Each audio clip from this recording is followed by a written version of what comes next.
امام احمد بن حنبل رحمۃ اللہ علیہ بہت بڑے محدث تھے. ایک بزرگ تھے شاہ بقی الدین ابن مخلد.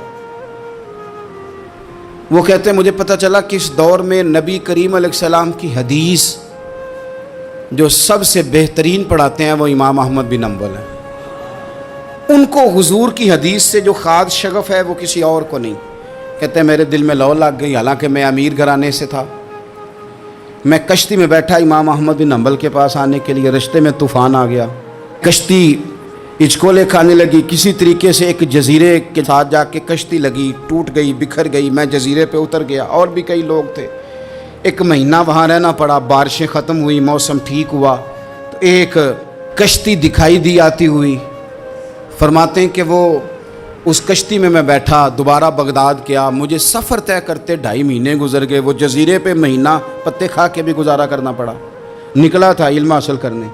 جب بغداد شریف پہنچا، لوگوں سے پوچھا امام احمد بن حنبل کا مدرسہ کہاں ہے؟ انہوں نے کہا وہ مدرسہ تو بند ہو گیا ہے، وقت کا بادشاہ مخالف ہو گیا، مسجد مدرسہ سیل کر دیا. امام صاحب کہاں ہیں؟ کہا گھر کے اندر قید ہیں. ان کے گھر کو سب جیل بنا دیا، چاروں جانب پولیس کھڑی ہے، اور ویسے بھی بغداد میں کرفیو ہے، ہر چوک چوراہے میں پولیس والے کھڑے ہیں. شاہ بقی الدین کہتے ہیں اتنا کچھ سننے کے باوجود بھی میرا جذبہ ٹھنڈا نہیں ہوا. وہ مہینے میں سفر کی صحبتیں گو سنا تھا کہ آستانہ یار دور ہے، پر ہم نے بھی ٹھان لی تھی کہ جانا. گو سنا تھا کہ آستانہ یار دور ہے، پر ہم نے یہ ٹھان لی تھی کہ جانا ضرور ہے. کہتے ہیں پہنچ گئے.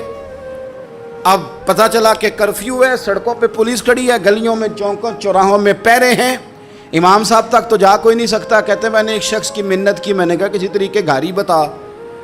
کہنے لگا میں اشارہ بھی نہیں کر سکتا، سخت حالات ہیں. وہ کوئی طریقہ. میں نے جب زیادہ تڑپ کے کہا تو وہ شخص کہنے لگا میں ان کے گھر کے قریب تجھے لے جاؤں گا اور گزرتے وقت صرف آنکھ کا اشارہ کروں گا. کہتے ہیں میں نے کہا یہ بھی ٹھیک ہے. ان کے گھر کے تیری تلاش میں پھرے نا ہم جنگل پہاڑ اور دشت میں. ان کے دروازے کے قریب اس نے اشارہ کیا.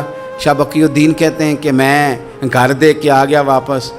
اب میں سوچنے لگا کہ کیسے امام صاحب تک پہنچنا ہے. بڑی تجویزیں سوچیں، بڑی تجویزیں. کام والا بن جاؤں، پھیری لگانے لگ جاؤں. پھر سوچا کہ اگر میں کچھ بیچوں گا ریڑھی پہ رکھ کے تو کوئی خریدنے نکلے گا، کوئی نہیں نکلے گا. کس طرح کروں، کیا کروں، بڑی سوچیں. بالآخر میں نے طے کیا. اللہ اکبر.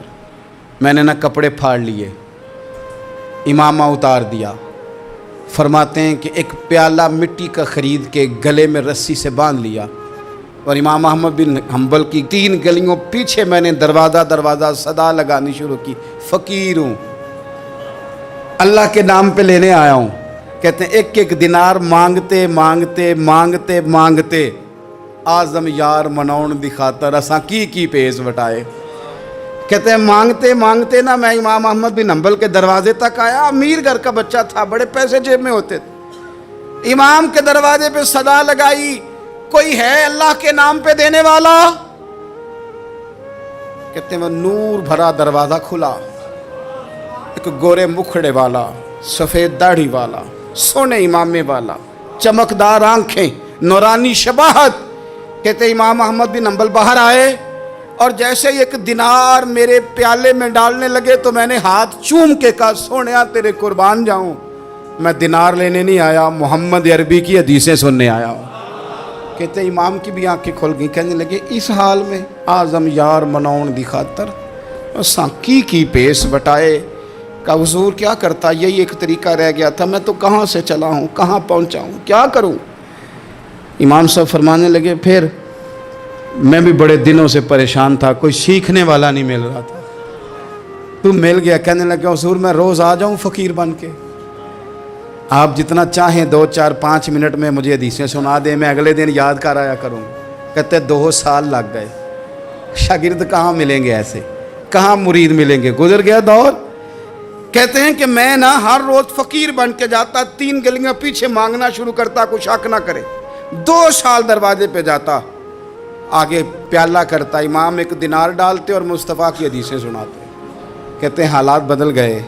2 سال کے بعد حکومت بدل گئی، امام کا مدرسہ بحال ہو گیا، رش ہو گیا. بادشاہ بڑا عقیدت مند تھا، جو نیا آیا اس نے بڑا کر کے ادارہ بنا کے دیا. جس دن میں گیا تو رش لگا ہوا تھا. کہتے ہیں حالات بدلے تو ہم نے بھی کپڑے بدلے، ہم نے بھی دوبارہ سے دستار باندھی. اور کہتے ہیں بڑے لوگ بیٹھے ہوئے تھے، میں جب داخل ہوا نا تو امام اٹھ کے کھڑے ہوئے. آپ فرمانے لگے پتر ادھر آ، تو آگے آ کے بیٹھ، لوگ دین سیکھنے آتے ہیں، تو فقیر بن کے مانگنے آیا تھا. اور میں بھی باقیوں کو پڑھایا کرتا تھا، تجھے میں دیا کرتا تھا. اور اب باقی پڑھا کریں گے، تجھے دیا جائے گا. اور آج تجھے سینے سے نکال کے دیا کروں گا. زمانے بدل گئے، حالات بدل گئے. وہ شخص چلا گیا، کون حکمران تھا کون نہیں تھا، لیکن استاد شاگرد کے ادب کی داستان قیامت تک باقی رہے گی.